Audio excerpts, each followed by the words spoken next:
ഞാൻ നേടിയതല്ല. ജീവനും ജീവനിയോഗങ്ങളും പ്രാണനും പ്രാണപ്രഭാവങ്ങളും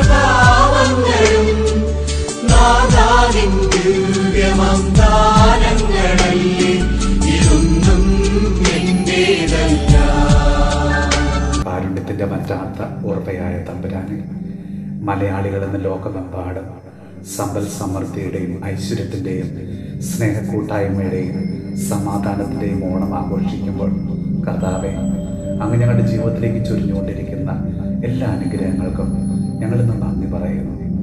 കർത്താവെ, ഒരു വശത്ത് ആളുകൾ പുത്തനുടുപ്പും സമൃദ്ധമായ ഭക്ഷണവും കളിച്ചിരിയുമായി മതിമറന്ന് ആഘോഷിക്കുമ്പോൾ, മറുവശത്ത് ഒത്തിരി മക്കൾ പുത്തനുടുപ്പില്ലാതെ, ആവശ്യത്തിന് ഭക്ഷണം കഴിക്കാൻ പോലുമില്ലാതെ, സന്തോഷവും സമാധാനവുമില്ലാതെ, ആഘോഷങ്ങളൊന്നുമില്ലാതെ കഴിയുമ്പോൾ കർത്താവെ, ഞങ്ങളുടെ ആഘോഷങ്ങൾ ആർഭാടമായി മാറാതെ മറ്റുള്ളവരുടെ ഇല്ലായ്മകളെ, ദുഃഖങ്ങളെ തിരിച്ചറിയുവാനും മറ്റുള്ളവരുമായി പങ്കുവയ്ക്കുവാനും മറ്റുള്ളവരെ ചേർത്ത് നിർത്തുവാനും മറ്റുള്ളവരെ ആശ്വസിപ്പിക്കുവാനുള്ള കൃപ ഞങ്ങൾക്ക് തരണമേ.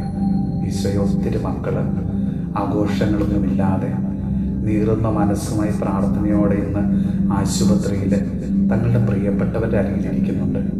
പ്രിയപ്പെട്ടവരെ നഷ്ടപ്പെട്ടതുകൊണ്ടും തങ്ങളുടെ പ്രിയപ്പെട്ടവരെ അരികിലില്ലാത്തത് കൊണ്ടും ആഘോഷങ്ങൾ ഒഴിവാക്കിയവരുണ്ട്. സാമ്പത്തികമായ ബുദ്ധിമുട്ടുകൾ ഉള്ളതുകൊണ്ട് ആഘോഷിക്കാത്തവരുണ്ട്. കർത്താവെ, അവരെല്ലാം ഓർത്ത് ഞങ്ങളിന്ന് പ്രാർത്ഥിക്കുന്നു.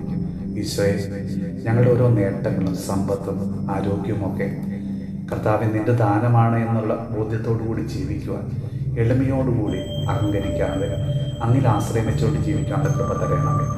നമ്മുടെ കർത്താവ് ഈശോ മിശിഹായുടെ കൃപയും പിതാവായ ദൈവത്തിൻ്റെ സ്നേഹവും പരിശുദ്ധാത്മാവിൻ്റെ സഹവാസവും പരിശുദ്ധ അമ്മയുടെയും വിശുദ്ധ ഔസേപ്പ് പിതാവിൻ്റെയും മാധ്യസ്ഥവും വിശുദ്ധ കുരിശിൻ്റെ സംരക്ഷണവും നമ്മളോട്, നമ്മുടെ ഭവനത്തോടും നമ്മുടെ ഇന്നത്തെ എല്ലാ പ്രാർത്ഥനാ നിയോഗങ്ങളോടും കൂടെ ഉണ്ടാകുമാറാകട്ടെ, ഇപ്പോഴും എപ്പോഴും എന്നേക്കും.